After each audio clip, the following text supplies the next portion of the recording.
Shri Sai Satcharitra, Chapter 29. Stories of 1. Chennai's Bajani Mela. 2. Tendulkar's father and son. 3. Dr. Captain Hate. 4. Woman Narvekar. This chapter describes other interesting and wonderful stories of Sai Baba. 1. Chennai's Bajani Mela.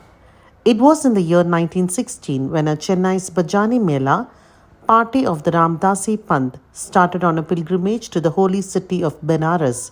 The party consisted of a man, his wife, daughter and sister-in-law. Unfortunately, their names are not mentioned. On their way, the party heard that there lived in Shirdi, Ahmednagar district, a great saint named Sai Baba, who was God-realized and who was very generous and distributed money every day to his bhaktas and to skillful persons who went and showed their talent there. A lot of money in the form of dakshina was collected daily by Sai Baba, and out of this amount he gave daily 1 rupee to a 3-year-old girl Amani, the daughter of a Bhakta Kondaji, and rupees 2 to 5 to some, rupees 6 to Jamali, the mother of Amani, and rupees 10 to 20 or even rupees 50 to other Bhaktas as he pleased. On hearing all this, the party came to Shirdi and stayed there. The Mela did very good bhajan and sang very good songs, but inwardly they desired money. 3 of the party were full of avarice, but the lady or mistress was of a very different nature. She had regard and love for Baba. Once it so happened that when the noonday aarti was going on, Baba was much pleased with her faith and devotion and gave her vision of her Ishta, chosen deity. To her, Baba appeared as Sitanath Ram, while to all others the usual Sainath. On seeing her beloved deity, she was very much moved. Tears began to flow from her eyes and she clapped her hands in joy. The people began to wonder at her joyful mood but were not able to guess its cause. Late in the afternoon, she disclosed everything to her husband. She told him how she saw Shri Ram in Sai Baba. He thought that she was a very simple and devout woman and her seeing Ram might be a creation of her mind. He ignored her, saying that it was not possible that she alone should see Ram, while they all saw Sai Baba there.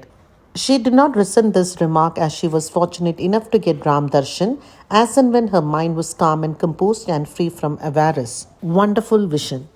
Things were going on like this when the husband got a strange vision in his dream one night.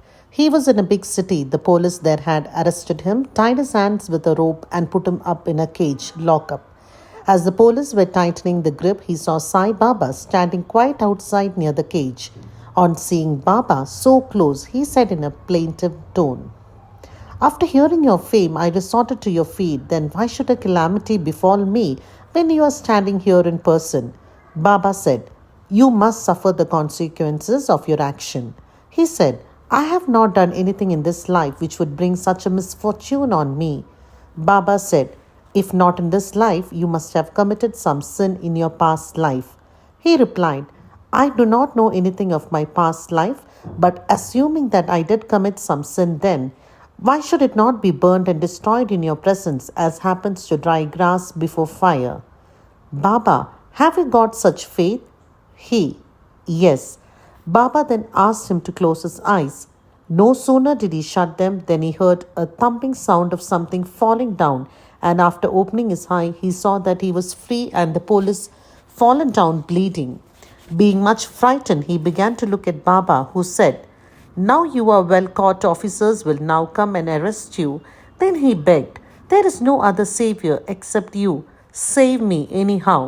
Then Baba again asked him to close his eyes.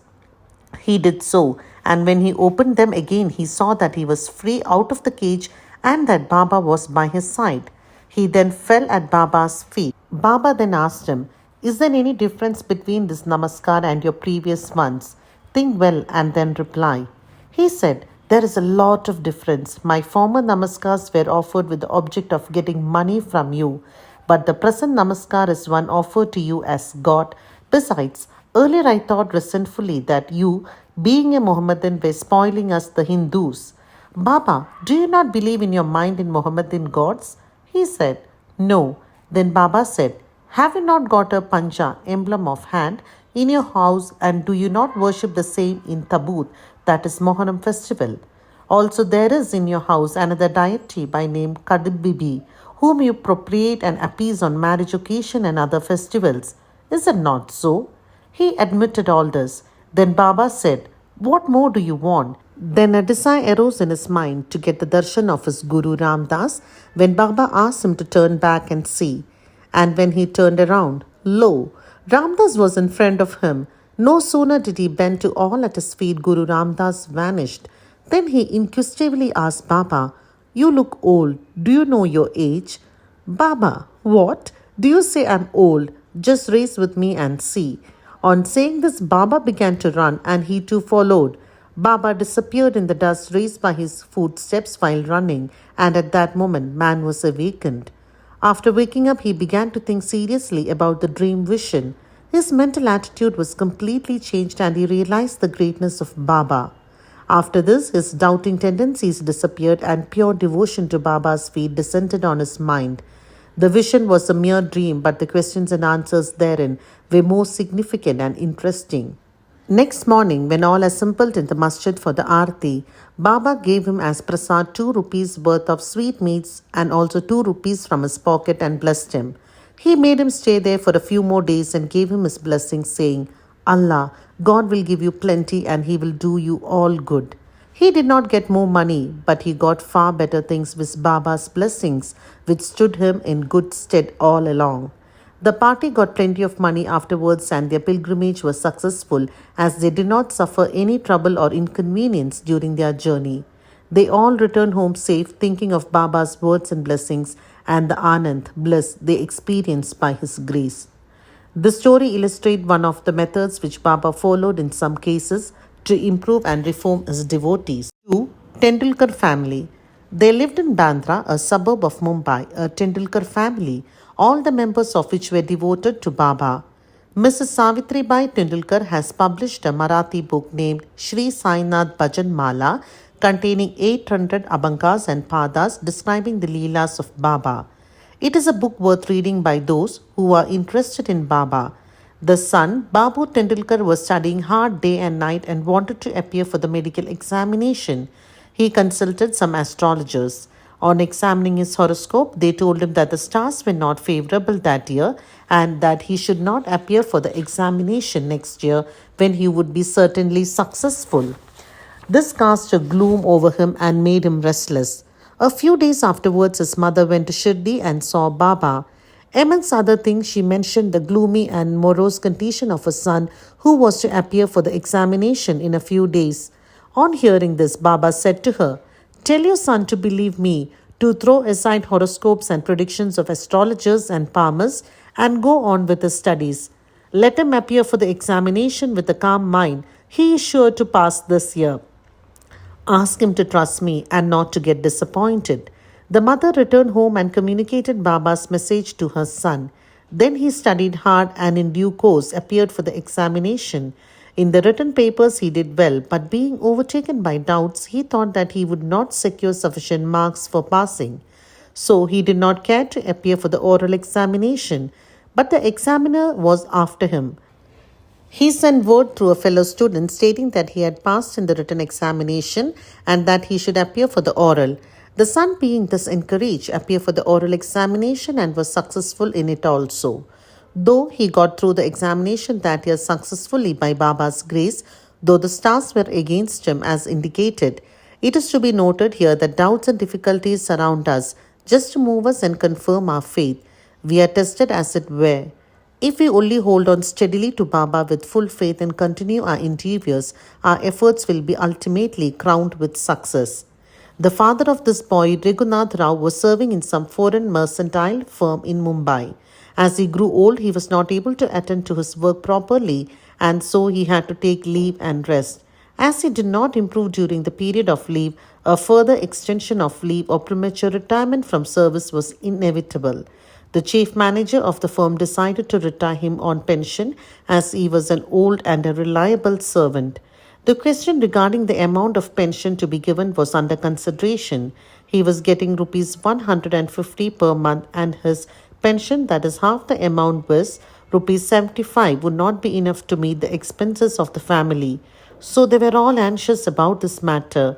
15 days before the final settlement, Baba appeared to Mrs. Tendulkar in her dream and said, I wish that rupees 100 should be settled as pension.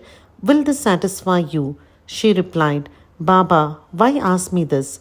We fully trust in you.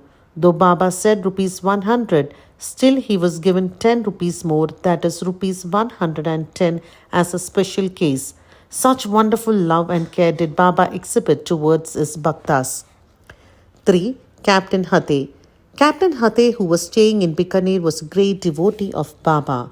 Once Baba appeared to him in his dream and said, Did you forget me?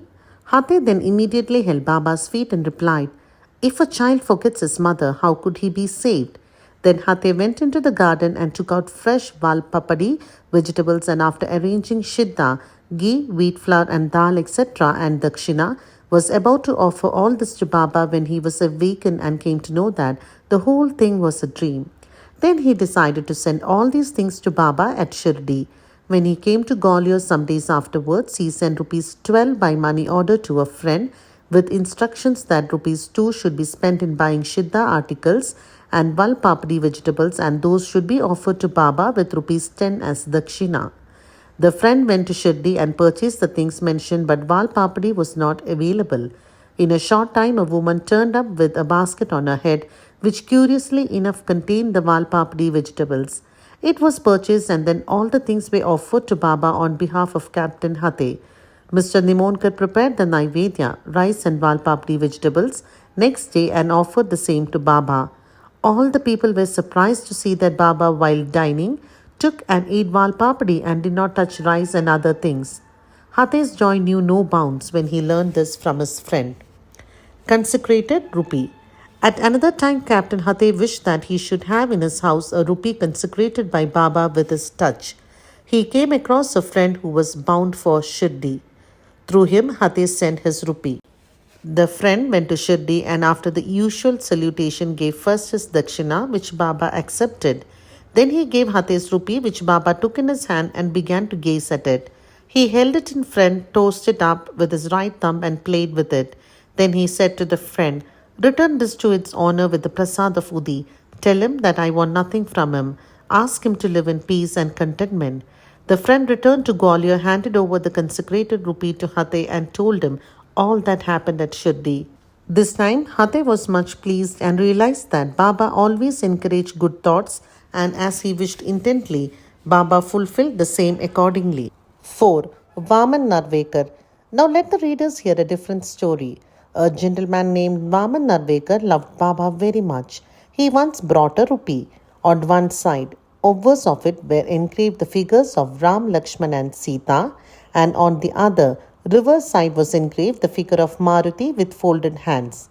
He offered it to Baba with the hope that he should consecrate it with his touch and return it to him with Udi. But Baba immediately pocketed it. Then Shama spoke to Baba regarding Vaman Rao's intention and requested him to return it. Then Baba spoke in the presence of Vaman Rao. Why should it be returned to him? We should keep it ourselves. If he gives rupees 25 for it, it will be returned. Then for the sake of that rupee, Vaman Rao collected rupees 25 and placed them before Baba. Then Baba said, The value of that rupee far exceeds 25 rupees. Shama, take this rupee, let us have it in our store. Keep this in your shrine and worship it. No one had the courage to ask Baba why he followed this peculiar action. He only knows what is best and most suitable to each and all. Bow to Shri Sai. Peace be to all.